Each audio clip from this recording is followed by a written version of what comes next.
ان چیزوں سے وضو ٹوٹ جاتا ہے۔ نمبر 1، پاخانہ۔ پاخانہ کرنے سے وضو ٹوٹ جاتا ہے۔ اسی طرح پیشاب کرنے سے بھی وضو ٹوٹ جاتا ہے۔ ایک قاعدہ کلیہ سماعت کر لیجئے، سبھی لین یعنی آگے اور پیچھے کے مقام سے اگر کچھ نکلے تو اس سے وضو ٹوٹ جائے گا۔ جیسے مضی اور ودی، اس سے بھی وضو ٹوٹ جاتا ہے۔ کبھی کبھی ایسا ہوتا ہے پیشاب یا پاخانہ کرنے سے پہلے یا بعد میں زور لگانے کی وجہ سے، یا کبھی نیچے سے اوپر چڑھنے کی وجہ سے، یا سر پر زیادہ وزن ہونے کی وجہ سے، کمزوری کی وجہ سے پیشاب کے راستے سے سفید مادہ نکلتا ہے، گاڑھا پانی نکلتا ہے، اس سے وضو ٹوٹ جاتا ہے۔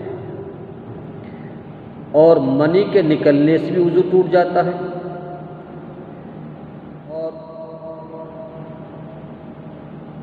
کیڑا پیشاب یا پخانے کے مقام سے اگر کیڑا نکلے یا کوئی پتھری نکلے تو اس سے وضو ٹوٹ جاتا ہے۔ اور پچھلے مقام سے ہوا نکلنا، ریحہ خارج ہونا، اس سے بھی وضو ٹوٹ جاتا ہے۔ اور کبھی ایسا ہوتا ہے کہ جسم میں کوئی زخم پیدا ہو جائے، بدن کے کسی حصے میں کوئی زخم پیدا ہو، اس سے خون نکلے یا پیپ نکلے یا پیلا پانی نکلے، اگر یہ نکل کر یعنی زخم سے یہ چیزیں نکل کر اگر بہہ جائے تو بہہ جانے کی صورت میں وضو ٹوٹ جائے گا۔ اور نکل کر بہتا نہیں ہے، خون، پیپ یا پیلا پانی زخم سے نکل کر بہے نہیں تو اس سے وضو نہیں ٹوٹے گا۔ اسی طرح کبھی یہ عام بات ہے، طے ہو جاتی ہے، الٹی ہو جاتی ہے، تو اگر کھانے یا پانی یا صفرا کی قے ہو اور وہ قے منہ بھر ہو تو اس سے وضو ٹوٹ جاتا ہے۔ اور اگر منہ بھر قے نہیں ہے تو اس سے وضو نہیں ٹوٹے گا۔ اور بے ہوشی، جنون یعنی پاگل پن، یا کبھی اتنا نشہ ہوتا ہے کہ چلنے کی وجہ سے پیر لڑکھڑانے لگتے ہیں، اس سے وضو ٹوٹ جاتا ہے۔ اور زور سے ہنسنا، قہقہ لگانا، یعنی رکوع اور سجود والی نماز میں اگر کوئی آس پاس کے لوگ سن لیں،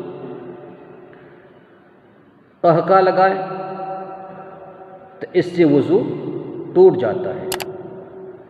ہاں، وہ نماز جس میں رکوع اور سجود نہیں ہے، جیسے جنازے کی نماز، اگر اس میں کوئی قہقہ لگاتا ہے تو اس سے وضو نہیں ٹوٹے گا۔ اور نیند، آدمی اس طرح سو جائے کہ جسم کے جوڑ ڈھیلے پڑ جائیں، چاہے وہ کروٹ پر لیٹے، چت لیٹے، پٹ لیٹے، بہر صورت جسم کے جوڑ ڈھیلے پڑ جائیں اس سے وضو ٹوٹ جائے گا۔ اور کبھی کبھی آدمی بیٹھے بیٹھے سونے لگتا ہے، بیٹھے بیٹھے سونے کی وجہ سے سرین اپنی جگہ سے اٹھ جائے تو وضو ٹوٹ جائے گا، اور اگر سرین نہ اٹھے تو پھر وضو نہیں ٹوٹے گا۔ اور کبھی کبھی دانتوں سے خون نکلنے لگتے ہیں، اس کے بارے میں بھی لوگ پوچھتے ہیں، معلوم کرتے ہیں کہ مولانا ہمارے دانتوں سے خون نکل رہے ہیں۔ تو اگر دانتوں سے خون نکلے اور خون نکلنے کے بعد تھوک میں وہ خون شامل ہو جائے، تو اگر تھوک کا رنگ سرخ ہو جائے، لال پڑ جائے، جب تو وضو ٹوٹ جائے گا۔ لیکن خون کا رنگ سرخ نہیں ہوا بلکہ پیلا پڑ گیا، تو ایسی صورت میں وضو نہیں ٹوٹے گا۔ یعنی خون اگر تھوک میں شامل ہو جائے اور تھوک میں شامل ہونے کی وجہ سے خون کا رنگ لال پڑ جائے تو وضو ٹوٹ جائے گا۔ اور اس کے علاوہ کبھی آنکھیں دکھتی ہیں، اور دکھتی آنکھ سے جو پانی نکلتا ہے وہ پانی ناپاک ہوتا ہے، اور دکھتی آنکھ سے جب پانی نکل کر بہہ جائے تو اس سے بھی وضو ٹوٹ جاتا ہے۔ اسی طرح کبھی ناک، کان، پستان یا جسم کے کسی بھی حصے ہے کوئی دانہ نکل آتا ہے، ناسور پیدا ہو جاتا ہے، اس سے بھی خون نکلنے لگتے ہیں۔ جب خون نکل کر بہہ جائے تو اس سے وضو ٹوٹ جائے گا، اگر نہ بہے تو پھر وضو نہیں ٹوٹے گا۔ اور آنکھ میں کوئی دانہ ہو اور دانہ پھوٹ جائے، پھٹ کر آنکھ کے اندر ہی رہے، باہر نہ نکلے، تو اس سے وضو نہیں ٹوٹے گا۔ اور اسی طرح کان میں کوئی زخم ہو، کان میں کوئی زخم ہو یا اور کان میں زخم ہو، اس سے زخم سے پانی نکلے، یعنی پیلا پانی یا پیپ وغیرہ نکلے اور سوراخ سے باہر آ جائے تو وضو ٹوٹ جائے گا، اور سوراخ سے باہر نہ نکلے تو اس سے وضو نہیں ٹوٹے گا۔ اور بہت سارے لوگ معلوم کرتے ہیں کہ گھٹنا کھل گیا، سطر کھل گیا، یا کسی سے یہ سوچتے ہیں کہ ہمارا وضو ٹوٹ گیا، لیکن شریعت کی نگاہ میں یہ چیزیں ناقض وضو نہیں ہیں۔ یہ اور بات ہے، گالی گلوچ بہت بری چیز ہے، اور اسی طرح گھٹنے کا کھولنا یہ ناجائز و حرام ہے، لیکن وضو اس سے ٹوٹتا نہیں ہے، اور جب وضو نہیں ٹوٹے گا تو نماز بھی ہو جائے گی۔ کیونکہ بہت سارے لوگ پوچھتے ہیں گھٹنا کھل گیا، سطر کھلنے کی وجہ سے وضو ٹوٹ گیا، نماز نہیں ہوگی، گالی بکنے کی وجہ سے وضو ٹوٹ گیا، نماز نہیں ہوگی۔ حالانکہ ایسا نہیں ہے، شریعت میں ایسی کوئی بات نہیں ہے کہ اس سے آپ کا وضو ٹوٹ جائے گا۔ وضو نہیں ٹوٹتا ہے، ان کاموں کے کرنے سے یا ان باتوں کی وجہ سے وضو ٹوٹتا نہیں ہے۔ جب وضو ٹوٹے گا نہیں تو نماز بھی آپ کی ہو جائے گی۔